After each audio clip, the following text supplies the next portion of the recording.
നമ്മൾ കുറച്ച് ദിവസമായിട്ട് ഡിസ്കസ് ചെയ്തുകൊണ്ടിരിക്കുന്ന ഒരു കാര്യമാണ് ചാരിറ്റിയുടെ വേരിയസ് ആംഗിളിനെ പറ്റി. ഇപ്പം നമ്മൾ ചാരിറ്റി എന്ന് പറയുമ്പോൾ നമ്മുടെ ഔദാര്യമാണ് എന്നുള്ളൊരു തോന്നലാണ് നമുക്ക് പലർക്കും ഉള്ളത്.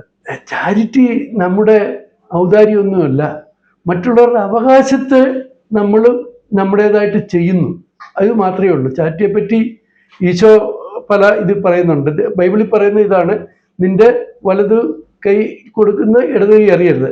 അത് ആ രീതിയിലുള്ളതായിരിക്കണം. ഇത് ഇംഗ്ലീഷിൽ പറയുന്നത് even your closest friend will not know about it. Charity അതാണ്.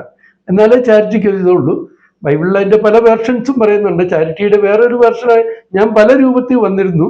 നിങ്ങൾ എന്നെ എനിക്ക് ഭക്ഷണം തന്നു, കുടിക്കാൻ തന്നു, എന്നെ ഡ്രസ്സ് തന്നു, ഇതെല്ലാം പറയുന്നുണ്ട്. ഇതെല്ലാം ചാരിറ്റിയുടെ.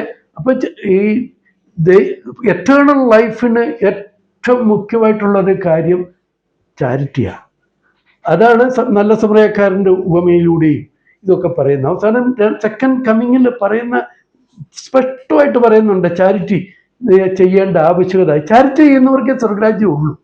അതിൻ്റെ വേറൊരു വേർഷനാണ് കാണപ്പെടുന്ന മനുഷ്യരിലൂടെ കാണപ്പെടാത്ത ദൈവത്തെ സ്നേഹിക്കുക. ദൈവസ്നേഹവും പരസ്നേഹവും ഒരേ നാണയത്തിൻ്റെ രണ്ട് വശങ്ങളാണ്.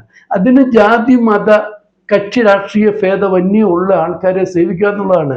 അതുകൊണ്ടാണ് സമരിയാക്കാരന് ഈ യഹൂദർക്ക് യാതൊരു രീതിയിലും ശരിക്കും അൺടച്ചബിൾ ആയിട്ടുള്ളൊരു യഹൂദനെ അവരുടെ സ്വന്തം കുലത്തിൽപ്പെട്ടവർ സഹായിക്കാതെ പോകുമ്പോൾ മറ്റേ ആൾ സഹായിച്ചു. അവിടെ അങ്ങനെ ആ സമരക്കാരൻ നല്ല സമരത്തിൻ്റെ ഉപമയാണ് ചാരിറ്റിയുടെ ഏറ്റവും ഉദാത്തമായിട്ടുള്ളൊരു മാതൃക. നമുക്ക് ആവശ്യമുള്ളവർക്ക് ആവശ്യമുള്ളത് കൊടുക്കുക. ഞാൻ നിങ്ങളൊക്കെ എപ്പോഴും പറയും ചാരിറ്റി ചെയ്യുന്നു, ഇച്ചിരി കൂടിപ്പോകുന്നുണ്ടോ എന്ന് എൻ്റെ സ്വന്തക്കാരും എന്നോട് ചോദിക്കും. പക്ഷെ ഞാൻ ചാരിറ്റിയിൽ നിന്ന് ലാഭം ഉണ്ടാക്കുന്ന ആളാണ്. ഞാൻ ഒരു ബാങ്കറായിരുന്നുകൊണ്ട് ഞാൻ എപ്പോഴും പ്രോഫിറ്റബിലിറ്റി, അത് നമ്മുടെ സമയമാണേലും ശരി, എങ്ങനെ മോസ്റ്റ് സമ്പത്താണേലും നമ്മുടെ മറ്റു കാര്യങ്ങളാണേലും സമയമാണേലും എല്ലാ കാര്യങ്ങളും എങ്ങനെ മാക്സിമം ബെനഫിഷ്യലായിട്ട് ഉപയോഗിക്കാം എന്നതിനെ പറ്റിയാണ് ഞാൻ എപ്പോഴും ചിന്തിക്കുന്നത്. ഞാനിപ്പോൾ ഓർക്കുവേ, ഗുവാഹട്ടി വരെ പോകേണ്ട ഒരു കാര്യം ഉണ്ടായിരുന്നു, ഒരു മീറ്റിംഗ് ഉണ്ടായിരുന്നു. അതിനുശേഷം ഞാൻ അരുണാചൽ പ്രദേശിൽ പോയി. അരുണാചൽ പ്രദേശിൽ പോയി കുറച്ച് 1-2 ആഴ്ച ഈ അവിടെയുള്ള സദാ ആൾക്കാരുടെ കൂടെ താമസിച്ചപ്പോഴാണ് ട്രൈബൽസിനിടയിലാണ് താമസിച്ചത്. അവരുടെ കൂടെ, അവരുടെ നിലത്ത് അവർ പിടിച്ചുകൊണ്ട് വരുന്ന അവരുടെയൊക്കെ രീതി കാണുമ്പോൾ ഓർക്കുവാണ്, നമ്മളൊന്നും ഹാപ്പിനെസ്സിൻ്റെ 1% പോലും അനുഭവിക്കുന്നില്ലെന്ന്. അവര് രാവിലെ എഴുന്നേക്കുന്നു, അവർ ഇച്ചിരി ഉടനെ പോയി അവരുടെ കൃഷി കാര്യങ്ങളൊക്കെ ചെറിയ രീതിയിൽ നോക്കുന്നു. അത് കഴിഞ്ഞ് മീൻ പിടിച്ചുകൊണ്ട് വരുന്നു, ഉച്ചക്കത്തേക്കുള്ള ഇതാക്കുന്നു. പിന്നെ നമ്മൾ അതിഥികൾ വല്ലതും ഉണ്ടെങ്കിൽ കാട്ടിൽ പോയി ഇറച്ചി, അല്ലെങ്കിൽ കാടല്ല, അവിടെ നമ്മുടെ കേരളത്തിൻ്റെ എത്രയോ ഇരട്ടിയുണ്ട്. പക്ഷെ 15 lakhs ഇതേ ഉള്ളൂ. കാടാണ് അവിടെ കൂടുതൽ, ചൈനയുടെ ബോർഡറുമാണ്. അപ്പോൾ അവരുടെ ജീവിതം അവർക്ക് ആവശ്യമുള്ള ഉച്ചക്കത്തേക്ക് ആവശ്യമുള്ള മത്സ്യം പിടിച്ചോണ്ട് വരിക. കുറേ മത്സ്യം പിടിച്ച് സ്റ്റോർ ചെയ്യത്തില്ല. അവർക്ക് ഫ്രിഡ്ജൊന്നും ഇല്ല അവിടെ, സ്റ്റോർ ചെയ്യത്തില്ല. അവരുടെ ഫ്രിഡ്ജ് പ്രകൃതിയാണ്. പ്രകൃതിയിൽ നിന്ന് പിടിച്ചുകൊണ്ട് വരുന്നു, ഇത് ചെയ്യുന്നു. ഇറച്ചിയൊക്കെ ഇത് ചെയ്യുമ്പോൾ കുറച്ച് ഇവർ പങ്ക് ഷെയർ ചെയ്യും. ഒരു ഗ്രാമത്തിൽ ഒരു 10, 30, 40 ഒരു കൂട്ടങ്ങളാണ്. അത് കഴിഞ്ഞിട്ട് പിന്നെ 1, 2, 3 മണിക്കൂർ പോകണം അടുത്ത ഗ്രാമം കയറുന്നുണ്ടല്ലോ. അവര് അന്നു വേണ്ടി ആഹാരം ഇന്ന് ഞങ്ങൾക്ക് തരണമെന്ന് ഈശോയോട് പ്രാർത്ഥിക്കുന്ന അതേ ഇത് അവര് ജീവിക്കുന്ന ഒരു സുവിശേഷമാണ് ഞാൻ കണ്ടത്. അതൊരു വല്ലാത്തൊരു ലൈഫ് ഇതായിട്ട് തോന്നി. അപ്പോൾ അവിടുത്തെ അച്ഛനെ എന്നോട് പറഞ്ഞു, സാറേ ഇവിടെ വന്ന് എനിക്ക് 24 സ്റ്റേഷനുണ്ട്, ആണ്ടിലൊരിക്കൽ പോലും എല്ലാ സ്റ്റേഷനും ഞങ്ങൾ പോകാൻ പറ്റിയെങ്കിൽ എത്രയാ അങ്ങേയറ്റം ഒരു പള്ളിയിൽ പോകണമെന്നുണ്ട് 2, 3, 4, 5 മണിക്കൂർ ജീപ്പേ പോകണം. അപ്പോൾ അതും ഒരു 10, 30 കുടുംബാംഗങ്ങളാണ്. അത് 10, 40, 50 പേര് കാണും. അവർക്ക് വേണ്ടി എൻ്റെ ജീവിതം ചിലപ്പോൾ ഞാൻ ഓർക്കും. ഞാൻ പറഞ്ഞു, നിങ്ങൾ ഫാദർ ഡാമിയന്മാരാണ്. ഫാദർ ഡാമിയൻ അന്ന് യൂറോപ്യൻ കൺട്രീസിൽ ക്രിസ്ത്യാനിറ്റി തഴിച്ചു വളർന്നുകൊണ്ടിരിക്കുമ്പം ലെപ്രസിക്ക് ഒരു ഇതും ഇല്ലാതെ മൊറോക്കോ ദ്വീപിലേക്ക് ആൾക്കാരെ നാട് കടത്തുവാണ്, ചികിത്സയില്ല. അപ്പോൾ അവിടെ ഞാൻ പോകാമെന്നു ഫാദർ ഡാമിയൻ പറഞ്ഞ അപ്പോൾ ആ ഡാമിയൻ ചെയ്ത അതേ കാര്യങ്ങൾ നമ്മുടെ ഇന്ത്യയിലുള്ള പലരും ചെയ്യുന്നുണ്ട്. അങ്ങനെ ചെയ്യുന്ന നോർത്ത് ഈസ്റ്റിലൊക്കെയുള്ള വൈദികര് അതാണ് ചെയ്യുന്നത്. അവിടെ ഒരു പള്ളി എന്ന് പറഞ്ഞാൽ ഒരു 10 ലക്ഷം രൂപയുണ്ട് ഒരു പള്ളി പണിയാം. 10 ലക്ഷം രൂപ മതി ഒരു പള്ളി പണിയാൻ. അപ്പോൾ ഞാൻ ഓർക്കുമായിരുന്നു, ഞാൻ ഇവിടെ ഒരു പള്ളി 50-60, ഞാൻ ആ പ്രോഫിറ്റിനെ പറ്റിയാണ് പറയുന്നത്, 50-60 കോടി രൂപ മുടക്കി ഒരു പള്ളി പണിയുമ്പോൾ ഞാനൊരു ഒരു 2 ലക്ഷം രൂപ കൊടുത്താൽ അതിൻ്റെ വാല്യൂ ആ പണിയുന്ന സ്ഥാപനത്തെ അപേക്ഷിച്ച് നോക്കുമ്പോൾ 1000 രൂപ പോലും ആയിട്ട് വരത്തില്ല. 1000 രൂപ പോലും. അതേസമയം ആ 2 ലക്ഷം രൂപയെ അവർക്ക് കൊടുക്കുവാണെങ്കിൽ അതൊരു 2 കോടിയായിട്ട് തീരും. അപ്പോൾ എന്താണ്, ഞാൻ ആ പൈസ ഞാൻ നിങ്ങൾക്ക് ആർക്കെങ്കിലും തരുവാണെങ്കിൽ ചിലപ്പോൾ ഒരു 3-4 ലക്ഷമാവും. അത് എന്നേക്കാൾ ഞാനത് വേറെ നല്ല ധനാഢ്യനായിട്ടുള്ള ഒരാൾക്ക് കൊടുക്കുവാണെങ്കിൽ 500 രൂപയായിട്ടായിരിക്കും തോന്നുന്നത്. അപ്പം ഒരു ധനവാനി ഞാൻ കൊടുക്കുവാണെങ്കിൽ 2 ലക്ഷം രൂപ ഞാൻ കൊടുക്കുവാണെങ്കിൽ അതിന് 1,99,500 രൂപ എനിക്ക് നഷ്ടമാണ്. നിങ്ങൾക്ക് തരുവാണെങ്കിൽ ഒരുപക്ഷെ എനിക്കൊരു നിങ്ങൾക്ക് 2 ലക്ഷം 3 ലക്ഷമായിട്ട് ഫീൽ ചെയ്യുവാണെങ്കിൽ എനിക്ക് 1 ലക്ഷം രൂപ ലാഭമാണ് എനിക്ക് തരുമ്പോൾ.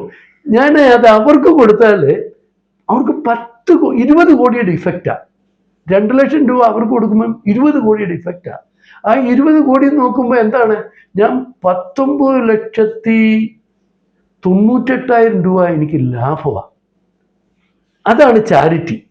നമ്മുടെ കയ്യിലിരിക്കുന്ന പൈസയെ നമ്മുടെ കയ്യിലിരുന്ന് എനിക്ക് അത്യാവശ്യങ്ങളുണ്ട് പലപ്പോഴും. ഈ അത്യാവശ്യങ്ങൾ പോലും മാറ്റി വെച്ചിട്ട് എൻ്റെ അത്യാവശ്യം അവരുടെ അത്യത്യാവശ്യമായിട്ട് കമ്പയർ ചെയ്യുമ്പോൾ ആ പൈസ എൻ്റെ ആവശ്യത്തിന് വേണ്ടിയോ ഒന്നും ഉപയോഗിക്കാൻ പാടില്ല. നമുക്ക് സ്വർഗ്ഗസ്ഥനായ പിതാവിൽ നിന്ന് ഒത്തിരി കടങ്ങൾ നമുക്ക് കിട്ടിക്കൊണ്ട്, നമുക്ക് നമ്മുടെ ഈ ജീവൻ തന്നെ ഒരു കടമാണ്. ഈ ദൈവസ്നേഹം വർണ്ണിച്ചിടാൻ വാക്കുകൾ പോരാ എന്നുള്ള ആ ഒരു ഇത് നോക്കുമ്പോൾ ഈ ജീവിതം തന്നെ ഒരു കടമാണ്. ഈ കടം കൊടുത്തു വിട്ടാൻ തന്ന അനുഗ്രഹവും ദൈവദാനങ്ങളും ദൈവിക ഇതുമെല്ലാം നോക്കുമ്പോൾ എൻ്റെ ഈ ഒരു 10 ലൈഫ് ഉണ്ടെങ്കിൽ അത് കൊടുത്തു തീർക്കാൻ പറ്റത്തില്ല. അപ്പോൾ 1-2% കൊടുത്തു തീർക്കാനുള്ള ഒരു ഇതിലാണ്. ഇപ്പോൾ അവിടെ കുട്ടികളെല്ലാം നനഞ്ഞാ പോകുന്നത്. ഞാനിവിടെ ഒരു വർഷം എന്താണേലും ഒരു നല്ല ഒരു സംഖ്യ സ്കൂൾ കുട്ടികൾക്ക് കുടകളൊക്കെ മേടിച്ചു കൊടുക്കും.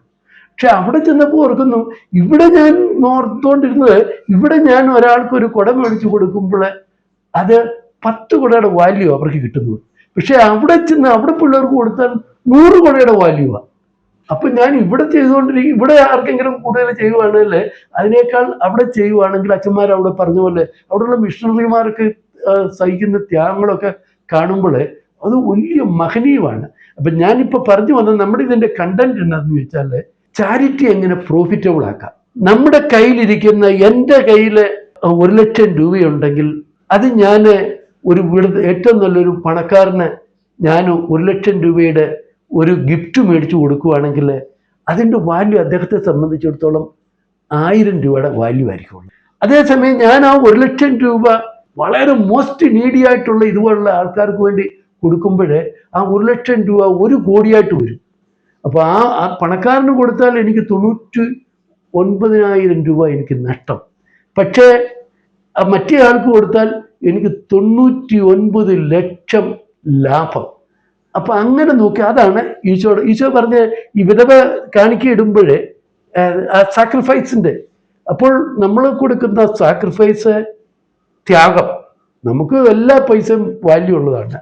ആ സാക്രിഫൈസ് ഇനി കിട്ടുന്ന ആൾക്ക് കിട്ടുന്ന വാല്യൂ അതും കൂടെ ഒന്ന് കൺസിഡർ ചെയ്യുമ്പോൾ നമുക്ക് ഈ ചാരിറ്റി എന്ന് പറഞ്ഞാൽ നമ്മുടെ ഔദാര്യമല്ല, നമ്മൾ ഒരു ലാഭ ബിസിനസ് ചെയ്യുന്നതായിട്ടാണ് എൻ്റെ ജീവിതത്തിൽ നിന്ന് എനിക്ക് അനുഭവിക്കാൻ പറ്റിയിട്ടുള്ളത്. പിന്നെ വേറെ ഒരു കാര്യമുള്ളത്, ഈശോ തന്നെ അതിനകത്ത് പറയുന്നുണ്ട്, നീ എന്നെ പ്രതി എന്തെല്ലാം ത്യജിക്കുന്നു അതിൻ്റെ 100 ഇരട്ടി ഈ ലോകത്ത്. അത് ഭൗതിക ഇതിലായിരിക്കാം, അല്ലെങ്കിൽ നമ്മൾ സമയം കളയുന്നുണ്ട്, നമ്മുടെ ബന്ധുക്കളെ കളയുന്നുണ്ട്, മക്കളുടെ എല്ലാവർക്കും കൊടുക്കേണ്ട ഓരോന്നും മാറ്റി വെച്ചിട്ട് നമ്മൾ ത്യജിക്കുവാണെങ്കിൽ ദൈവത്തെ പ്രതി സുവിശേഷ പ്രതി ആയിരിക്കണം. അതിങ്ങനെ ത്യജിച്ചാൽ അതിൻ്റെ 100 ഇരട്ടി ഇവിടെയും പരലോകത്ത് നിത്യജീവനുമാണ് വാഗ്ദാനം ചെയ്തിരിക്കുന്നത്. ആ ഒരു കാഴ്ചപ്പാടിലൂടെ ചാരിറ്റിയെ നമ്മൾ കാണണം എന്നുള്ള ഒരിതാണ്. അങ്ങനെ ചാരിറ്റി നമ്മൾ മോസ്റ്റ് പ്രോഫിറ്റബിൾ ഒരു ഇൻവെസ്റ്റ്മെൻ്റ് ആയിട്ട് നമ്മൾ അതിനെ കരുതാൻ വേണ്ടിയേ ഈ ടോക്ക് ഉപകരിക്കുമെങ്കിൽ അത് വളരെ നന്നായിരിക്കും. Thank you.